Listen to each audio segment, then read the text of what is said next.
అలాగే నేను ఇంత కష్టపడి పార్టీ పెడుతుంటే ఉదాహరణకి నా స్నేహితుడైన అలీ ఉంటారు, అంటే రాజమండ్రి గుర్తొచ్చింది. అంటే అలీ గారు చాలా వేదన ఉంటుంది సమాజం మీద, పాపానికి సమాజం మీద చాలా వేదన ఆయనకి. బ్రదర్ నాకు ఏదైనా చేయాలంటే సంతోషం కలిపి చేద్దానండి అంటే ఆయన వచ్చి, ఆయన కమల్ అనే వాళ్ళ బ్రదర్, ఆయన సొంత తమ్ముడు మామగారు అనుకుంటా, కయ్యూమ్ అని వాళ్ళ బ్రదర్ ఉంటాడు, వాళ్ళ బ్రదర్ని నా పరిచయం చేశారు కమల్ అని. నేనేం చేశాను ఆయనకి లాస్ట్లో నాకు ఆయనకి ఏదైనా నామినేట్ ఏదైనా ఉండంటే సరే చూస్తాను చేసుకుంటూ వెళ్తున్నారు. ఈ లోపల అలీ గారికి మరి ఏం మనసు మారిందో తెలీదు, సడన్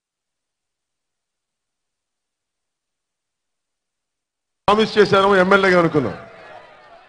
వైసీపీ వాళ్ళు ఆయన పాపం వాడుకొని తిప్పుకొని మళ్ళీ ఏమైపోయారో తెలీదు. నేనేమో అలీ గారి పరిచయం చేసిన వాళ్ళ బామర్దికి నేను నర్సాపురం అంటే నర్సరావుపేటకి ఎంపీ టికెట్ ఇస్తే ఆయన వెళ్ళి వైసీపీకి క్యాన్వాస్ చేస్తారు. ఇది దారుణం, నాకు అర్థం కూడా కాదు. మీరు పరిచయం చేసిన వ్యక్తికి మీ ఇంట్లో వాళ్ళకి మేము అండగా ఉండి నర్సరావుపేట ఎంపీకి ఆయన నిలబెడితే ఈయన వెళ్ళి వైసీపీకి చేస్తారు. నాకు అర్థం కాల, మీరు ఎందుకు ఇన్ని డ్రామాలు నాకు అర్థం. అంటే నా భయాలు ఏంటంటే పవన్ కళ్యాణ్ గెలవడు, అందుకే ఎందుకు అనవసరం, జగన్మోహన్ రెడ్డి గెలుస్తాడు. అంతేనా స్నేహం, అంతేనా ఫ్రెండ్షిప్. అంటే నేను ఎందుకు ఎవరిని నమ్మను మీకు అర్థమైందా? మిమ్మల్ని ఎందుకు నమ్ముతానంటే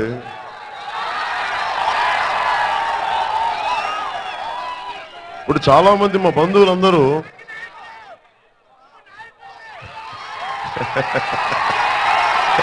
మీ ప్రేమ, వాళ్ళేం రాజకీయ నాయకులు, నేను నాయకుడిని కూడా మీలో ఒకడిని అంతే.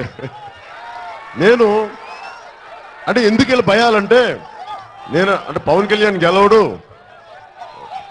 నమస్కారం. పవన్ కళ్యాణ్ గెలవడు అంట. ఒకటి గెలుపు ఎలా తెలుస్తుంది? వాడు గెలిచాడు, వాడు గెలుస్తాడని తెలియదు కదా. పవన్ కళ్యాణ్ అనే వ్యక్తి 1996లో అక్కడ అమ్మాయి ఇక్కడ అబ్బాయి అనే సినిమా స్టార్ట్ చేసినప్పుడు ఒక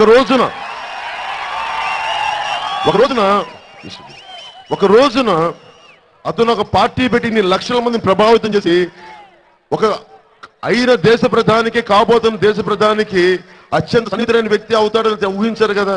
ఒక ప్రయాణం అది. ఆ వ్యక్తిత్వం అర్థం కావాలి, అంతేగాని వెంటనే రిజల్ట్ తెలియాలి. ఇన్స్టెంట్ బ్రూ కాఫీ లాగా వెంటనే పవన్ కళ్యాణ్ చెక్ ఇస్తే డబ్బులు ఇచ్చారు ఏటీఎం లాగా.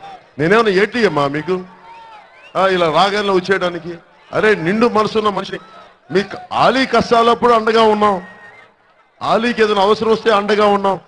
అలాంటి వాళ్ళు కూడా మనల్ని వదిలేస్తే నేను ఎందుకు సొంత వాళ్ళని, స్నేహితుల్ని అన్ని ఎందుకు వదిలేశానంటే నేను మిమ్మల్ని నమ్ముతాను, ఇంకెవరు నమ్మను.